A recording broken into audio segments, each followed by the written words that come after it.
बिल्कुल इस वक्त हम मौजूद हैं K4 के पंपिंग स्टेशन पे।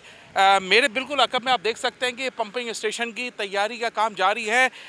ये पंपिंग स्टेशन में 130 MGD पानी जो है वो कराची को यहाँ से दिया जाएगा। इसकी तैयारी जो है वो आखिरी मराइल में। अगर थोड़ा सा कैमरामैन दिखा सके इस तरफ भी, तो ये दूसरा पंपिंग स्टेशन बन रहा है जो 130 MGD यानी कि ये दोनों मिला के 260 MGD पानी जो है वो कराची को दिया जाएगा। बिल्कुल इसके नीचे आप देख सकते हैं कि सारी तैयारी जारी है।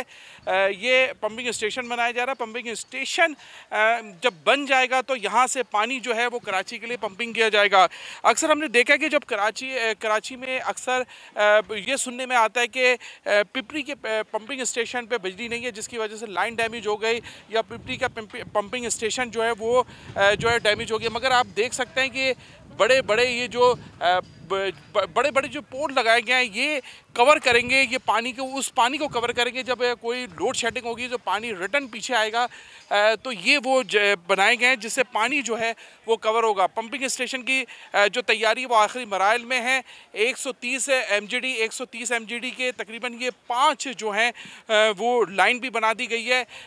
650 MGD पानी की जो लाइनें वो मुकम्मल कर ली गई हैं, जबकि पहले फेज़ में 130 MGD 130 यानी 260 MGD जो पानी है वो कराची को दिया जाएगा। 130 MGD जो पहला है वो NAK को दिया जाएगा, वहाँ से डिस्ट्रिक्ट सेंट्रल डिस्ट्रिक्ट ईस्ट को पानी दिया जाएगा। जबकि 130 MGD जो है वो पंगोपीर स्टेशन में दिया जाएगा, जिसको जो वेस्ट के इलाके हैं जिसमें सरजानी है, औरंगी टाउन है और दीगर इलाके हैं उसको दिया जाएगा। तैयारियां जारी हैं। यहाँ पर यही बताया जा रहा है कि 2026 में जो है कराची वालों को यहाँ से 260 MGD पानी जो है वो कराची के मंगोपीर और NAK जो पंपिंग स्टेशन है वहाँ तक पहुँचा दिया जाएगा।